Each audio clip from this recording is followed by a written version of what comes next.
Hello, my name is Matthew, and this is Andy. And this really has been the summer of dirty French books, and I've been uh, absolutely having a thrilling time over the past few months. And I recently read, just finished, The Red and the Black by Stendhal, and this was translated by uh, Roger Guard. And this was a buddy read, a fantastic buddy read with me and Emily over at Prose and Petticoats. And I would say that we had uh, much more fun than we have a right to. It was a dangerous, decadent reading discussion. Great fun. If the channel Prose and Petticoats makes a corresponding book discussion video, I'll be sure to leave it in the links below. But this is a book that has been culminating. I'm going to show a bunch of books that I've shown kind of repetitively, but recently reading The Nun by Diderot. I have stories by the Marquis de Sade. I butcher this every time. It's always a great amusement. But Manon Lescott by Abby Prevost. The Lady of the Camellias by Alexander Dumas Fils. Again, butchering. And importantly, what kind of led up to The Red and the Black was reading Bel-Ami by Guy de Maupassant. And I've said many times, Maupassant is one of my absolute favorite writers. I often say and think that if you like Flaubert, you have an alternative author that is extremely prolific. So if you like Maupassant, you are in luck. Now, leading up to like the masterful 19th century novels, all of these books are kind of leading up to kind of perfecting what a modern novel is. And Maupassant perfected the short story. And there's other authors that perfected the novel. And if we're only thinking about French literature, there are names that are just synonymous with the great works of the century. So Flaubert, as I mentioned, Hugo, Balzac. It's interesting to me, and I don't really know why, but Stendhal seems to be a name that is less recognized or is less in the public consciousness at the moment. And it's curious to me because he's a master. This book is a masterpiece. It's really one of the great 20th century novels. It is a decadent novel. It follows in the footsteps of all of these books that I have just shown. But it's not as recognized as I would expect it to be. If you remove the decadent portion, the pacing of the book is just so masterful. There's this rhythm, a beat of the storyline. You have these kind of short chapters at the beginning, and they get a little bit longer and longer and longer.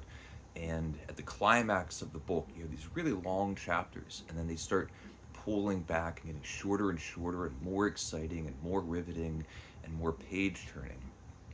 And everything is essential to the character, which I'll get to, the actual story of the book, the atmosphere, the society. It's very much a society novel. The premise of the book is we have our hero, and his name is Julian Sorel. And we're going to follow Julian through his ascension through society all while having two major, great, tragic, complicated love affairs, all resulting and culminating in crime and tragedy. Now, Julian is one of the most interesting, complicated literary characters, uh, really human and as non one dimensional as a character can be. He's so curious. He makes the decisions that you would think don't really make sense unless you were a human.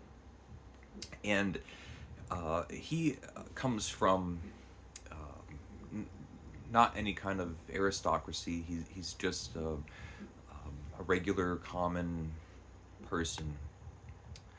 But he is brilliant in one singular sense, in that he has a prodigious memory. And a major plot point and plot convenience is that he has memorized the entire Latin Bible. So you could say to him any chapter or verse, and he can recite it. He can also do the party trick of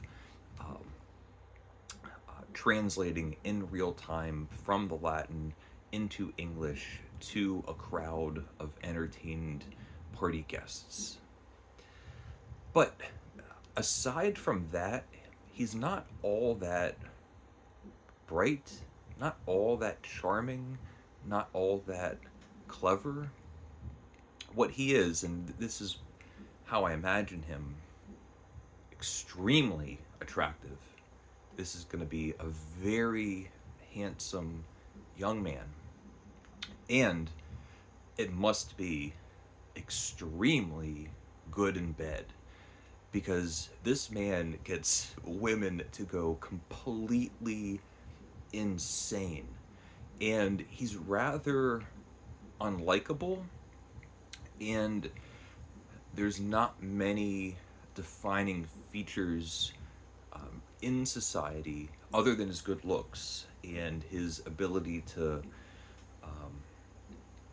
almost like chameleon like adapt to a situation and learn social standards or mores.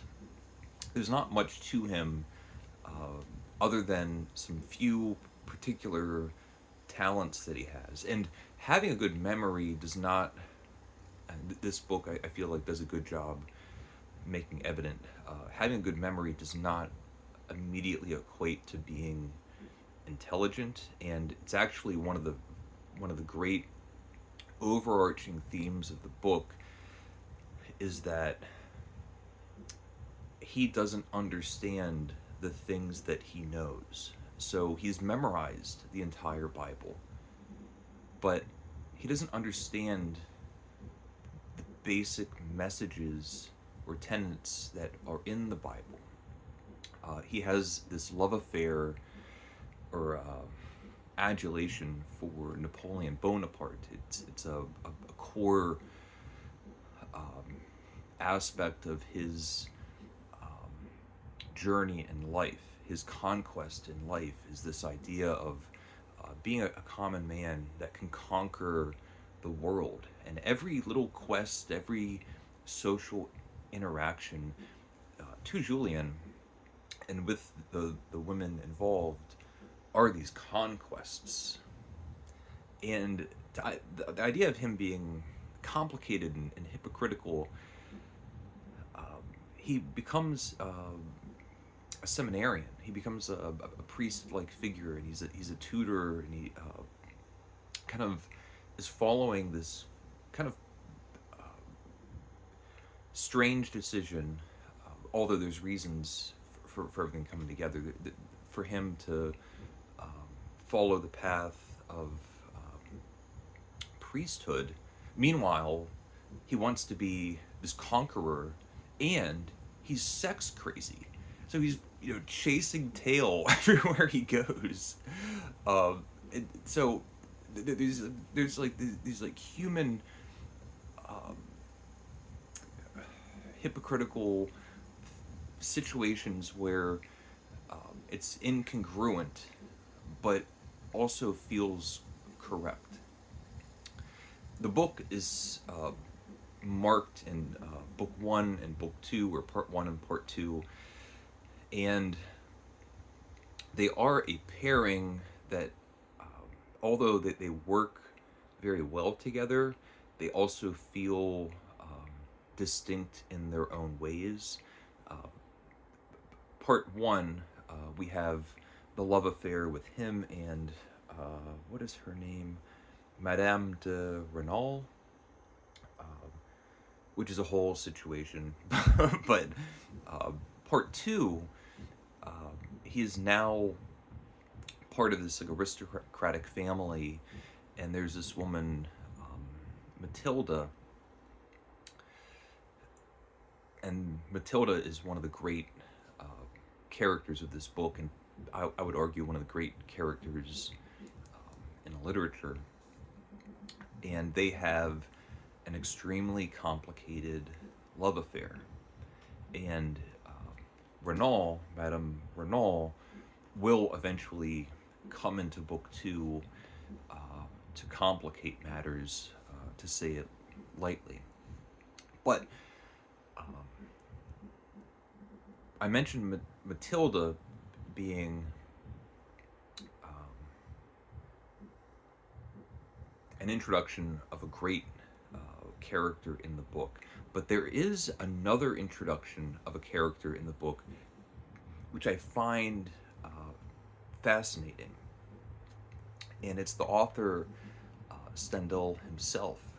In book one, you kind of get these glimpses, these shadows of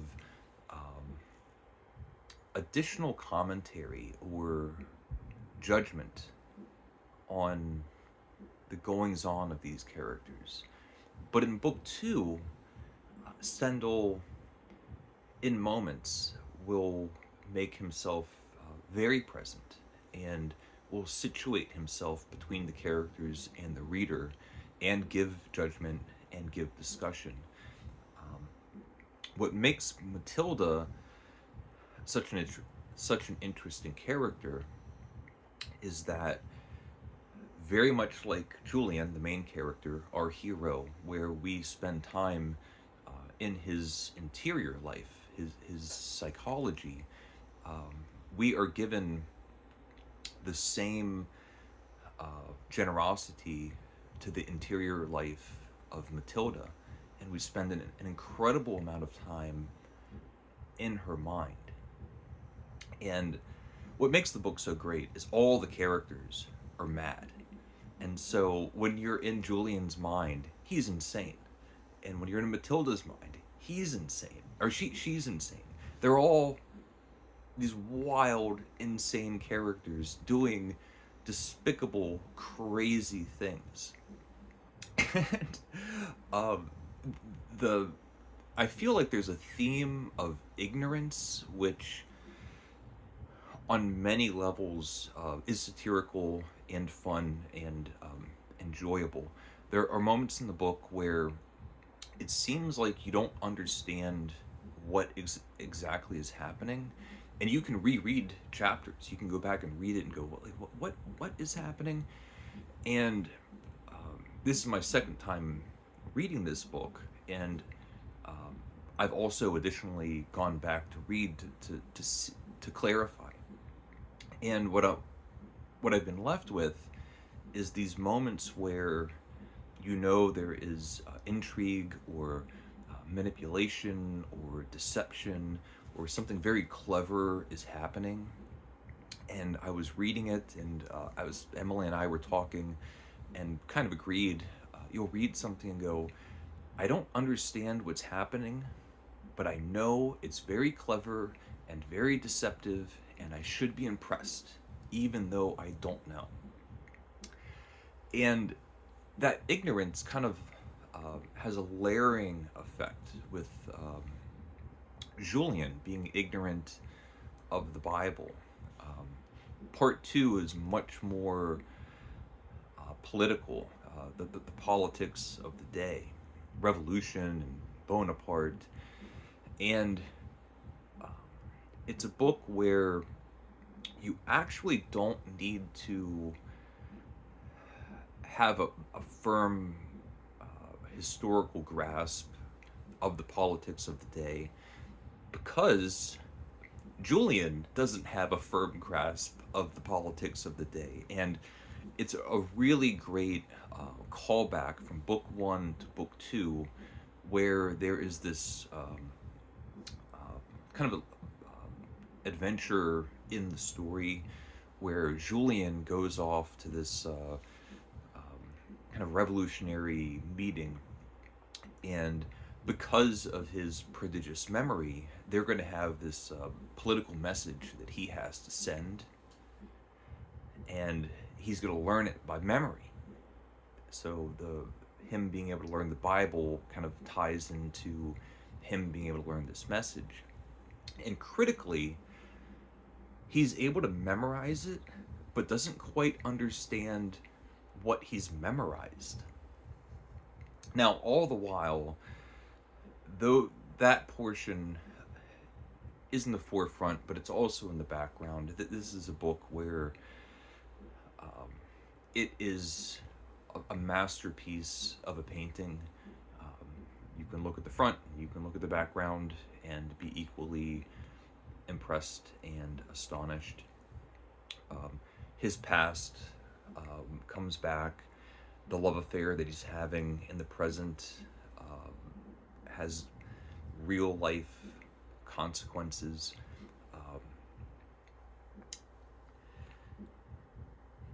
Another thing that makes him a complicated character is what he wants in life and what kind of motivations that he has, because he constantly wants to kind of rise in society while also nearly at every moment being extremely judgmental and critical of society.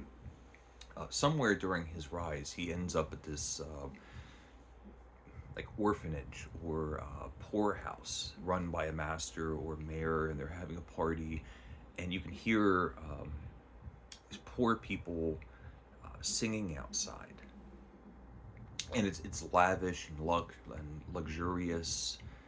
And Julian's thought is, well, these people are hungry, and we're having a fancy party. So why would we be doing this if we couldn't be helping them? And there's someone singing outside, and one of the servants of the party goes out, and the singing immediately stops, and that appalls Julian. Meanwhile, there are other times where he is completely okay with trampling over people. So again, it's an example of the hypocrisy. His appearance in society does become more and more important. His dress, his style of dress, the color of his coat, how people perceive him is nearly more important than how he perceives himself. The ending of the book and the culmination with the relationship with him and Matilda reaches great heights. It's romantic, it is disastrous, it is baffling. The decisions that Matilda makes and the decisions that Julian makes. Finally, there's a moment where his past and present collide, resulting in a crime of passion and the ultimate tragedy of Julian and all the parties involved. And the third parties, we really get a sense of like the shrapnel of consequences that reach out into several different families, several different family members, friends, social relations, and very much like a modern novel, these loose ends all come together and like stick a landing in a truly marvelous way. It really is one of the great French novels and one of the great 20th century novels by one of the great 20th century novelists. So I didn't really give anything away, but I hope I gave an aroma of the book. And reading this with Emily was really great fun. So if she makes a video, I'll be sure to link it. So those are my thoughts on Stendhal, The Red and the Black. We might have a few more dirty French books before the end of the summer. We'll see about that.